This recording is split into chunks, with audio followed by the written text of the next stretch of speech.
میں پیدا ہوا میرے باپ سے، میرے باپ پیدا ہوئے دادا سے، دادا پر دادا سے، یہ سلسلہ چل کر کے کہیں تو سٹاپ ہوگا، کہیں جا کے ختم ہونا ہے۔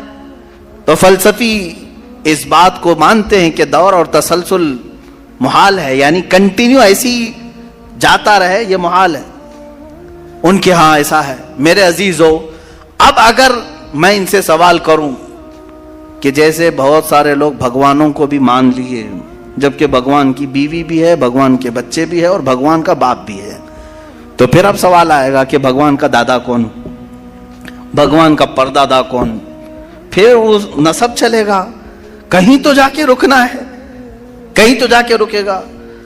بچے ہیں تو اب تک ان کی نسل کیوں نہیں؟ بھگوان کے بھی بیٹے بیٹیاں تھی نا، بہت سارے بھگوانوں کا تذکرہ ہندوستان میں ہے، ان کے بیٹے بیٹیاں بتائی گئی ہیں، کتنے بیٹے تھے، رام کے بھی، کرشن کے بھی، سب کے بھی بتائے گئے ہیں بیٹے بیٹے۔ تو اب اولاد کہاں ہیں؟ باپ دادا کہاں تھے؟ میرے عزیزوں، میری اس بات کو یقیناً کوٹ کیا جائے گا۔ مجھے معلوم ہے چند دنوں پہلے یہ کہہ رہا تھا اورنگزیب کی اولاد برتن مانج رہی ہے، ٹیپو سلطان کی اولاد پنچر لگا رہی ہے، تجھے تو یہ ٹیپو سلطان اورنگزیب کی اولاد نظر آئی، ان کی کہاں ہے جن کا میں ذکر کر رہا ہوں؟ ان کی کہاں ہے؟ اور بہرحال اورنگزیب اور ٹیپو سلطان ان تمام کو چھوڑو، ان کی اولاد کو تو نے برتن مانجتے یا پنچر لگاتے تو دیکھا اللہ نے تو تجھے بانج بنا کر رکھا ہے، تیرے سے کوئی چیز نہیں آ سکتی سوائے گوبر اور غلاظت کے، کوئی چیز نہیں آ سکتی۔ میرے عزیزوں، میں یہاں عرض یہ کر رہا ہوں دور اور تسلسل، کہ اگر اس طرح کسی کا باپ ہے تو پھر دادا بھی ہوگا، دادا ہے تو پردادا بھی ہوگا، یہ چلتا رہے گا سلسلہ۔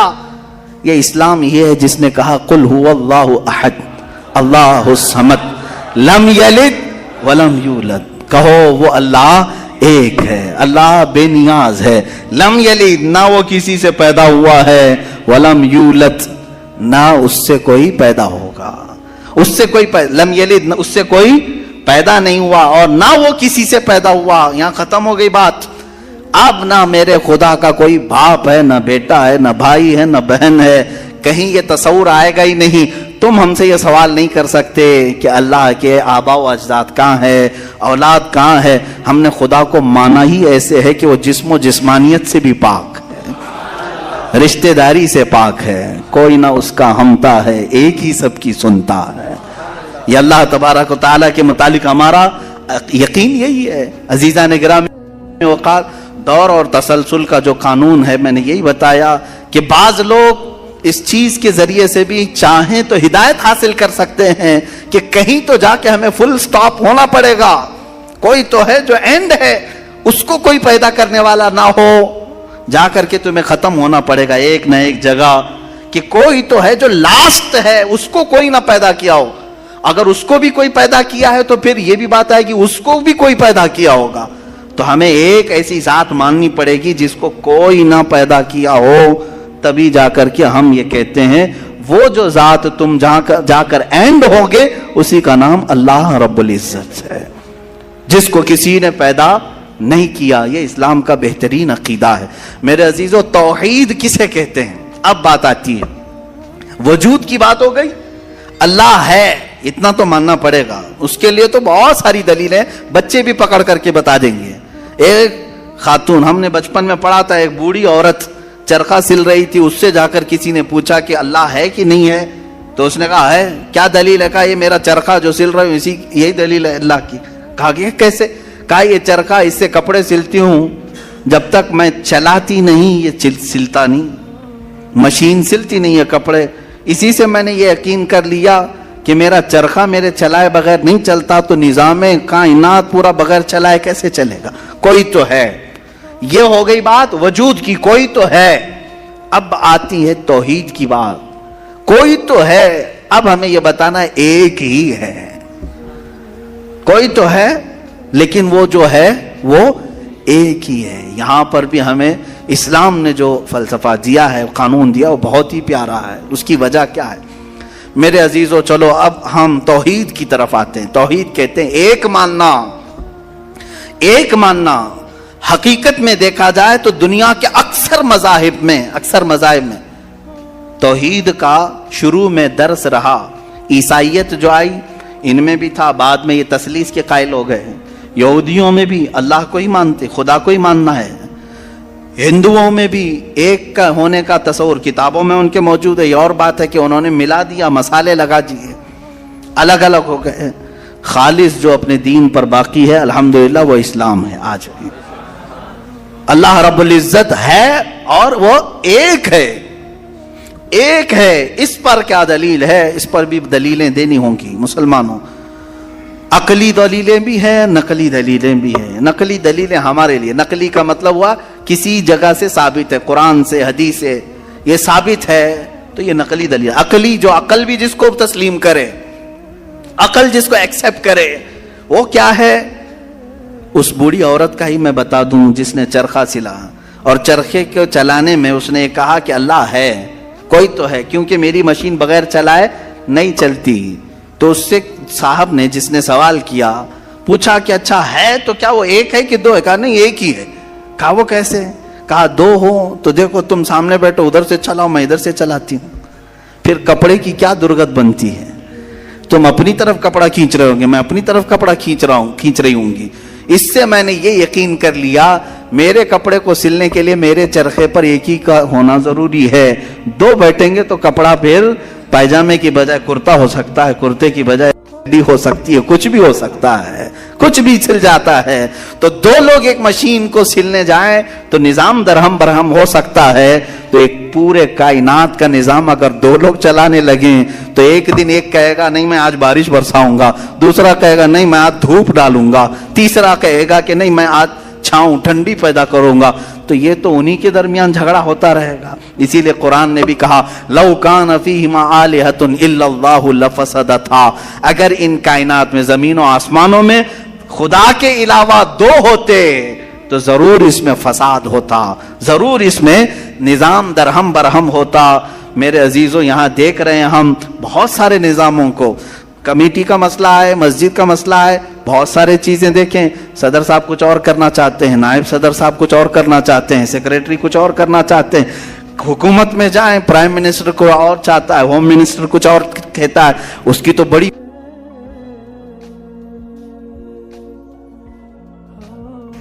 پتہ ہی نہیں ہے. لیکن نظام ایک ملک کا چلا رہے ہیں، ایک ملک کا چلا رہے ہیں. فساد اسی لیے ہو رہا ہے، فساد اسی لیے ہوتا ہے اور ان کو پتہ بھی نہیں رہتا. وہ بھاشن میں کچھ اور بول کے آئے، یہ پارلیمنٹ میں کچھ اور بول کے آیا.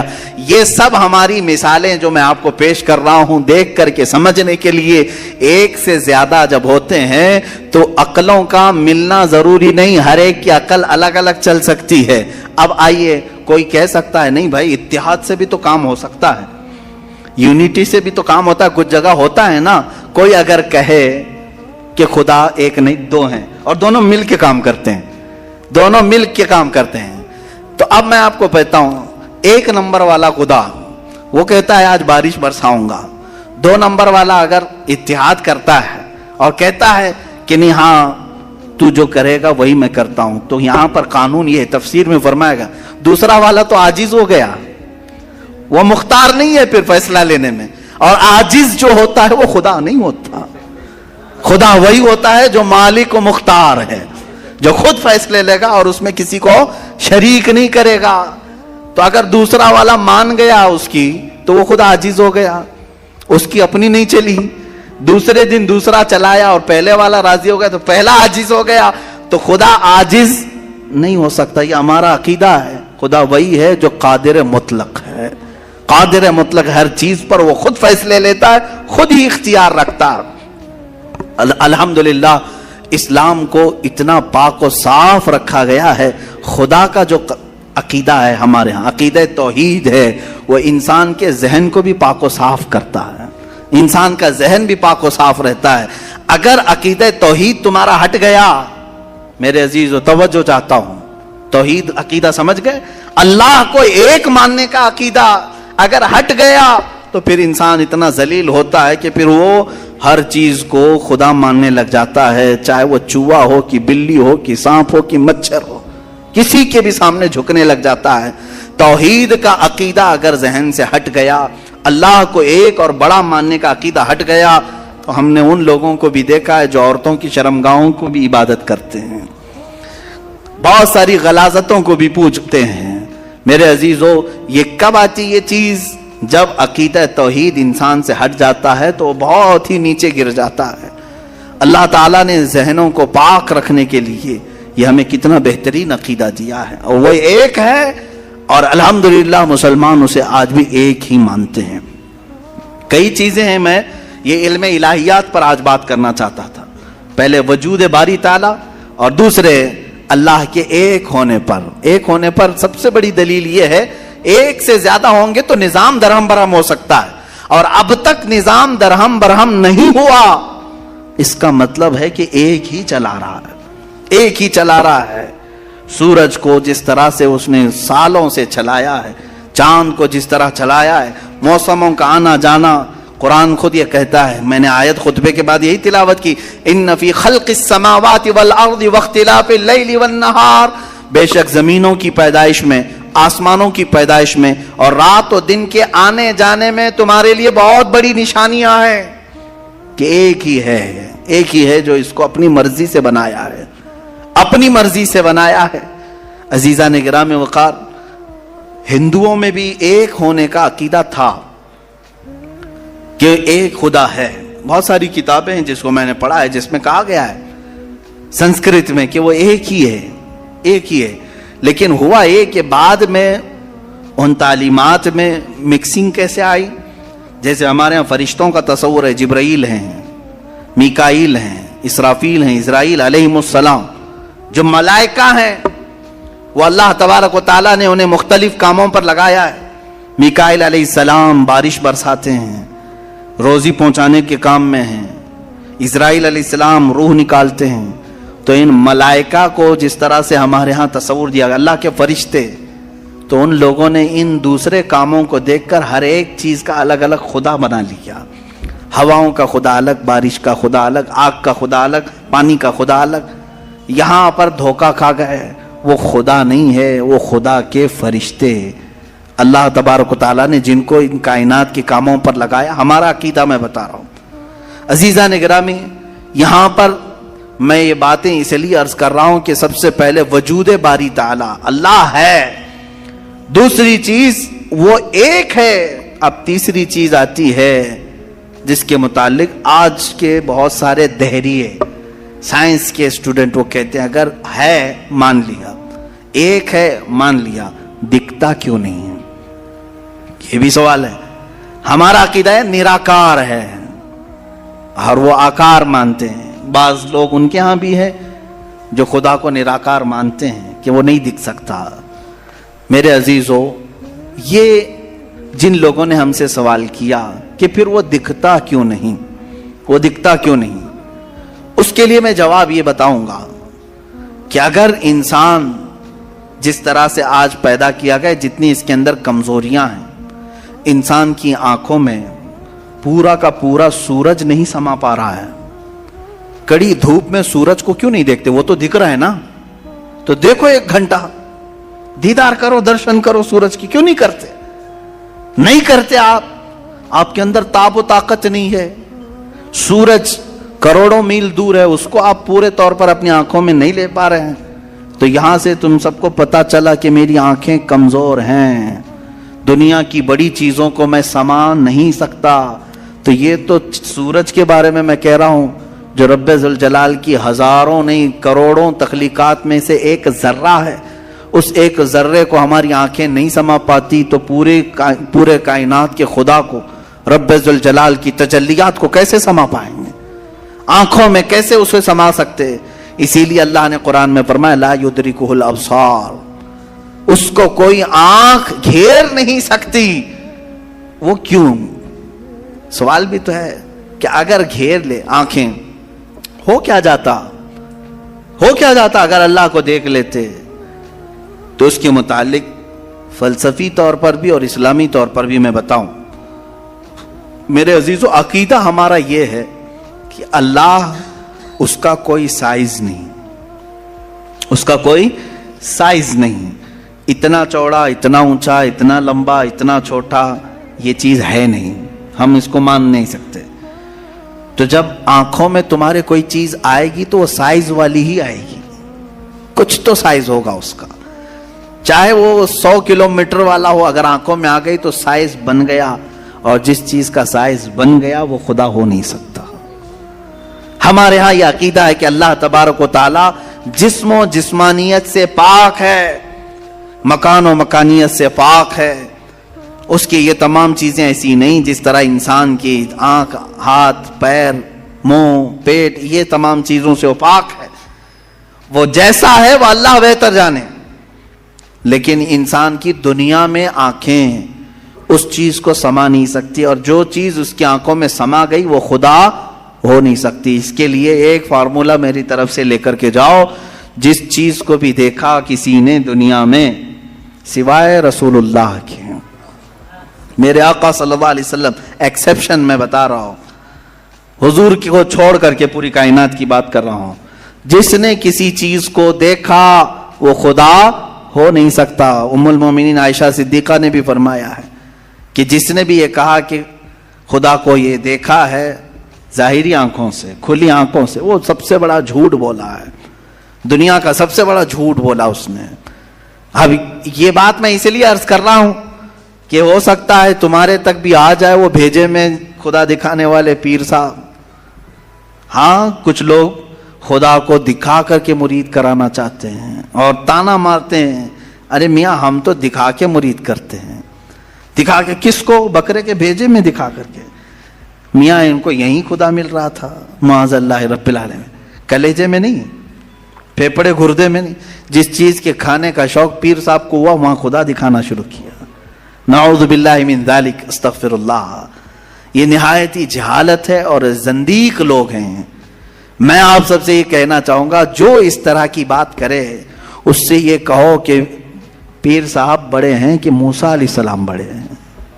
کون ہے؟ موسیٰ علیہ السلام بار بار کہتے رہے مولا تو اپنا دیدار کرا دے، اور قرآن کہتا ہے لن ترانی، تم مجھے ہرگز نہیں دیکھ سکتے۔ اور پھر موسیٰ علیہ السلام نے اصرار کیا تو اللہ نے انہیں کوہ طور پر بلایا، اور یہ سب سنتے ہیں نا، معراج کے واقعے میں بھی سنایا جاتا ہے۔ موسیٰ علیہ السلام کو سوئی کے ناکے کے برابر ایک تجلی دکھائی گئی، پہاڑ پورا جل گیا، آپ بے ہوش ہو کر گر پڑے، پیر صاحب ابھی بھی بے ہوش نہیں ہو رہے۔ موسیٰ علیہ السلام جلیل القدر پیغمبر ہیں، نبی ہیں، وہ تجلی ہلکی سوئی کے ناکے کے برابر کی نہیں دیکھ سکے، تو ان سے سوال کرو آپ بڑے کہ موسیٰ علیہ السلام بڑے؟ آپ کے اندر اتنی پاور کہاں سے آ گئے؟ آپ پورے بھیجے میں دکھانے کی بات کرتے ہیں، نہایت ہی گمراہی کی بات ہے۔ میرے عزیزوں، میں یہ ان لوگوں کے بارے میں کہہ رہا ہوں جو اپنے آپ کو مسلمان کہہ کر کے ایسی باتیں کر رہے ہیں، باقی دوسرے ہوں تو ان کو چھوڑ دو، ان کا معاملہ الگ ہے۔ یہ تمام باتیں ہو گئی، میں نے 3 چیزیں آپ کے سامنے عرض کی۔ وجود باری تعالی، اللہ ہے، اور اگر ہے تو ایک ہے، اور ایک ہے تو وہ نظر نہیں آتا، دکھتا نہیں۔ یہ 3 عقیدے اسلام کے بنیادی عقیدے ہیں، بنیادی عقیدے ہیں، ان میں ذرا برابر بھی ٹس سے مس ہوئے تو تمہارا ایمان چلا جائے گا۔ یہاں سے گمراہیوں کے دروازے کھلتے ہیں۔ جنہوں نے خدا کے وجود کا انکار کیا وہ ملحد ہو گئے، جنہوں نے اسے ایک سے زیادہ مانا وہ مشرک ہو گئے، جنہوں نے اس کو دیکھنے والا سمجھا وہ گمراہ ہو گئے۔ صحیح عقیدہ یہی ہے جو سورہ اخلاص میں اللہ نے فرمایا قل هو اللہ احد، محبوب آپ فرما دے وہ اللہ ہے، ایک ہے، اللہ الصمد، وہ بے نیاز ہے، اللہ بے نیاز ہے، لم یلد ولم یولد، اس سے کوئی پیدا نہیں ہوا اور نہ وہ کسی سے پیدا ہوا۔